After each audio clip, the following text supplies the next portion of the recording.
சாப்பிடலாம். ரவுண்ட் ரவுண்டா போடுவா, குறுக்க போடுவா. வருமா?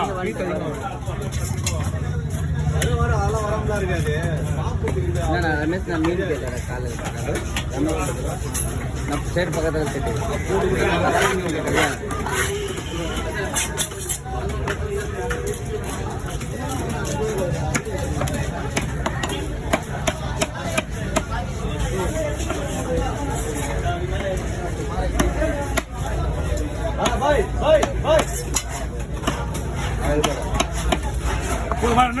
இன்னும் மிக்சரே வருமா?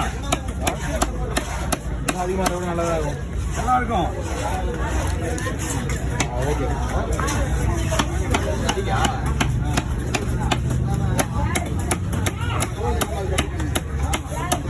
ஓகே ஓகே ஓகே ஓகேவா? கிலோ இருக்கு. ஓகே